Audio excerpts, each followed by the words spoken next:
Welcome to Obi-Wan Studios. Today's LEGO Star Wars review is on the 75375 Millenium Falcon. This set being one of three 25th anniversary LEGO Star Wars Starship Collection sets that released on March 1st. Retail price for the Falcon is $85, which makes it the most expensive of the three 25th anniversary Starship Collection sets, but this does make sense when you take into account that it has the highest piece count with 921 pieces. I just really love the boxes for these 25th anniversary Starship Collection sets. All the great bluish silver branding for the anniversary looks so sharp in contrast with the black on the boxes.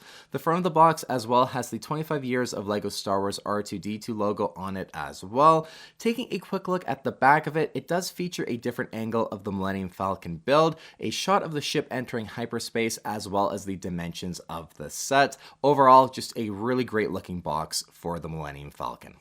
Alright, now it's unboxing time. If you enjoy this review, please give the video a like and consider subscribing to my YouTube channel. That all is greatly appreciated and helps a new LEGO Star Wars channel like mine grow, and just overall lets me know I'm doing a great job with these videos.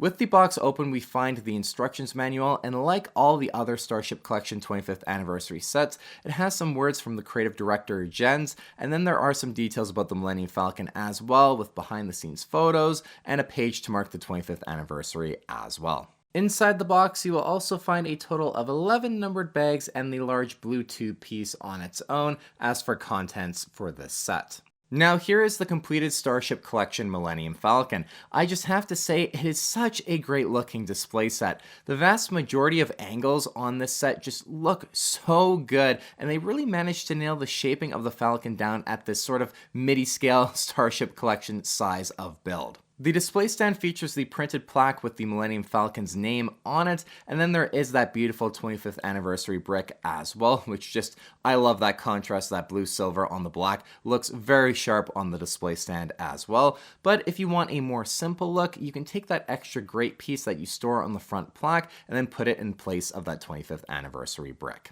Moving on to the Falcon build itself, let's first talk about the set's Easter eggs. There are a total of 3 that are pretty buried within the build, so these shots you're looking at are from when I was actually building it. There's just no real way to open it up and actually look at these. You just have to really take the set apart, so had to take the shots before and kind of while I was building it.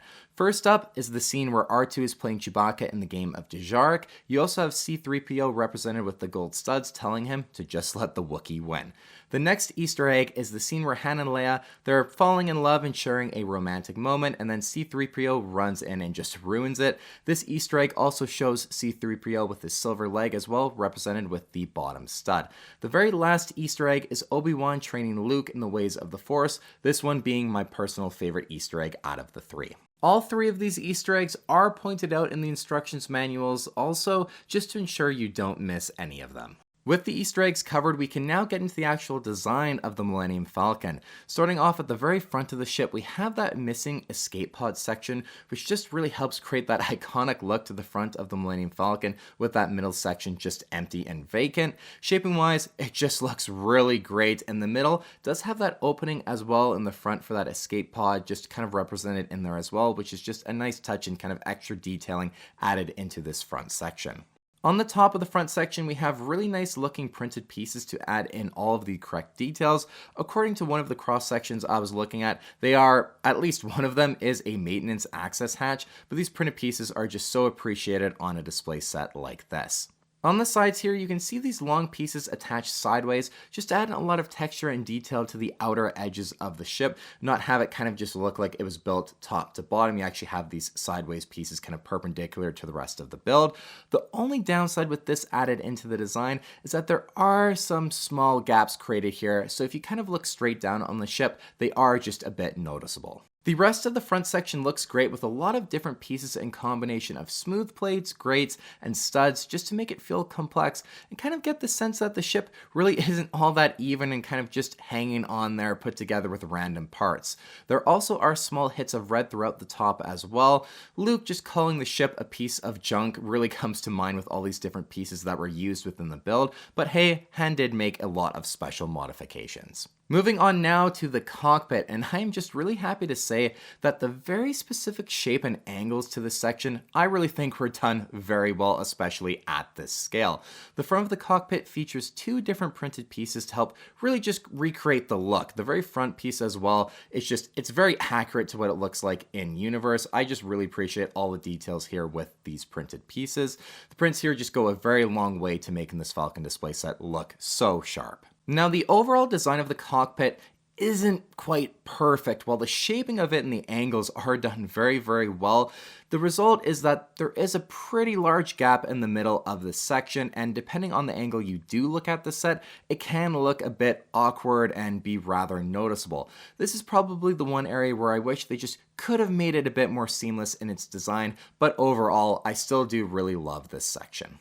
Moving now to the left side of the ship, we have the main sensor antenna included in there. It sits on a turntable piece and then is held forward by a clever use of a jumper plate, as this section is kind of out at an angle. I just really like how they made this work and incorporated it to actually sit forward, while all these different angled plates on the very top kind of help create the overall shaping of the Millenium Falcon. On the very edges of the middle of the ship, we have the docking ports, which are printed pieces as well. What can I say? They just look so good. The whole middle section of the ship really does look great too, with the more almost tubular kind of angled shaping to it as well, which is very nicely represented in the build. In the very center of it, we have that top-mounted quad laser cannon. The cannon doesn't turn, but it can move up and down, so you do have some posability with the angle of the cannon on the top there. And with the cannon tilted up, you can see that there is another printed tile underneath it. This is the same as the front of the cockpit, and this is where I think LEGO was a bit lazy and did cheap out a bit with not providing a more accurate printed piece, which just would have been essentially the same one, but with all of these sections done in black instead of the front half and then a little touch of gray.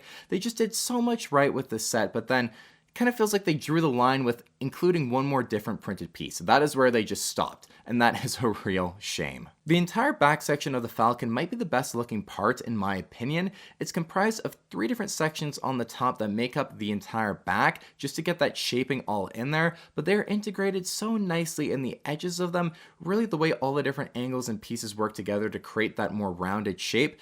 It's very smooth and it's integrated all very nicely. These 6 heated vents on the top are all printed pieces again, which I'm just thankful these were not stickers as well. There again is a lot of variety with the pieces that were used here to really cram in so much detail into the top of the back section. I just think it looks so great. Moving on now down to the engines, and this long blue tube was used to represent the just large kind of engine shape, you know, that iconic look of the Millenium Falcon, and the way the top and bottom panels all kind of come together and pinch on the tube piece to kind of make it look really seamless and closed in. It just completes a look. It was so well done the way they designed this back section. I really do love this part of the build. Turning to the underside of the Falcon, and as expected, it doesn't have as much going on, but it does look very nice, and there's not really anything missing to the overall design of the underneath of the ship at all. Just kind of like in Universe, it's more smooth on the bottom and just not a lot of different greeveling or random pieces on the bottom. The stand does run through the middle of the build also, but the best part about it is that it actually sits at an angle the way the stand kind of comes up and attaches onto the build, so you get a really nice banked view of the ship when it is on display. That's kind of the real party piece, in my opinion, of the set is how it's actually displayed. You don't have it just sitting flat like all of the other Starship Collection sets. You actually have it come as being angled, and it really does remind me of that original UCS Naboo Starfighter, just the angled display look to it. It just looks so sharp, and that's just the icing on the cake of this set, in my opinion. Overall, while some might be tired of yet another Millenium Falcon LEGO set, the Starship Collection version of the ship really does make sense in the context of this 18+ line, and just overall how well it was done. It's such a good display set that even casual Star Wars fans can truly appreciate it. Is the set perfect, however? No, it's not quite. There are a few gaps that are a bit larger than I would like, and then one lazy print decision are just kind of the 2 main things that really hold it back from being a 10 out of 10 in my opinion. Now, while those gaps aren't a major thing, since most angles you look at them, they're not super noticeable and you really can't see them that much, and of course they just help create the overall shaping, so I think it was a well worth kind of decision from the design standpoint that they were there. The pure laziness of the printed piece on the top just being a duplicate of the front cockpit piece, that is something that definitely knocks the set down from being that 10 out of 10 in my opinion. Thank you so much for watching my review of the 25th Anniversary Starship Collection Millenium Falcon. If you enjoyed this review, please leave a like on the video and consider subscribing to my YouTube channel, as that really just does help my channel grow and lets me know you guys enjoy my content. As always, leave your thoughts on this set in the comments down below. Take care and check out my YouTube channel for more LEGO Star Wars reviews.